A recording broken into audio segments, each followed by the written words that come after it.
Το τρίτο πακέτο είναι το σώμα, γιατί κάνουμε διάφορα για το πρόσωπό μας, για το λαιμό μας, για το ντεκολτέ, αλλά έχουμε και το υπόλοιπο κορμί να φροντίσουμε. Στο τρίτο κόμπο, το οποίο λέγεται Body Care Time, θα βρείτε ένα σκραπ για τα ποδαράκια σας σε μορφή μασκών. Όποιος έχει κάλους, κληρίνσεις και θέλει να φρεσκάρει την περιοχή των ποδιών, πάρα πολύ ωραίο, πάρα πολύ παιχνιδιάρικο και πάρα πολύ αποτελεσματικό. Προχωράω με λαδάκι σώματος από την εταιρεία Soleil de Gilles. Είναι ένα λαδάκι με SPF 0, υδατώνει, μυρίζει υπέροχα. Εμείς εδώ το χρησιμοποιούμε πάρα πολύ και στα πόδια μας όταν φοράμε φούστες για να είναι έτσι λίγο πιο λαμπερά και υδατωμένα. Χειμώνα, καλοκαίρι μπορεί να χρησιμοποιηθεί, γι' αυτό και το βάλαμε μέσα στο πακέτο. Επόμενο προϊόν για τα χέρια μας, η κρεμούλα χεριών από την εταιρεία Frudia. Έχει αυτό το πάρα πολύ ωραίο cute εύχριστο μέγεθος, γιατί μπαίνει στη τσάντα και την έχεις πάντα μαζί σου. Βγαίνει σε 3 αρώματα, το ορχιδέα και grapefruit, κράσι και το άρωμα passion fruit. Και τέταρτο προϊόν έχει την κρεμούλα για μασάζ προσώπου και σώματος από την εταιρεία Beauty of Joseon. Είναι κορεάτικη εταιρεία, είναι πάρα πολύ viral. Είναι ιδανικό για όσους κάνουν face yoga για να συσφίξουν το δέρμα τους, αλλά μπορεί να χρησιμοποιηθεί και στο σώμα, καθώς έχει πάρα πολύ ωραίες ευεργετικές ιδιότητες. Έχει μέσα ιαλουρονικό οξύ, έχει νιασιναμίδι, έχει γλυκερίνη, πάρα πολλά άλλα εκχυλίσματα που βοηθούν τον επιδερμικό φραγμό, ενυδατώνουν και θρέφουν την επιδερμίδα. Ανακεφαλαιώνοντας, για όσους θέλουν να φροντίσουν το δέρμα τους,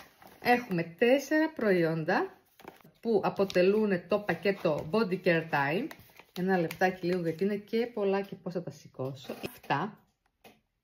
Το Bright Glow and Firming κερδίζεται 15 ευρώ. Στο πακέτο Bye Bye Retides, που είναι αυτό, κερδίζετε 20 ευρώ. Τέλειο. Και στο πακέτο Body Care Time κερδίζετε 15 ευρώ. Είναι διαθέσιμα, μπορείτε να τα βρείτε αυτή τη στιγμή στο e-shop. Το απόθεμα δεν είναι πάρα πολύ μεγάλο, οπότε αν θέλετε κάποιο πακέτο και τρέξτε λίγο να το πάρετε. Μπορείτε να το πάρετε για εσάς, μπορείτε να το πάρετε ένα κάποιο φίλο σας, για κάποια φίλη σας. Είναι πάρα πολύ ωραία ιδέα για δώρο. Εγώ δηλαδή το σκεφτόμουν πάρα πολύ. Θα ήθελα σαν καταναλωτής να βρω για να αγοράσω δώρο για μια φίλη μου, για τη μαμά μου, για την κουμπάρα μου. Τώρα που θέλω να κάνω κάποια δώρα και μέσα στις γιορτές και από τώρα προετοιμάζομαι. Μείνετε συντονισμένοι εδώ πέρα στα stories μας, γιατί την επόμενη εβδομάδα βγαίνουν άλλα 3 πακέτα και την τελευταία εβδομάδα του Νοεμβρίου θα βγουν 3 πακέτα που εσείς έχετε επιλέξει.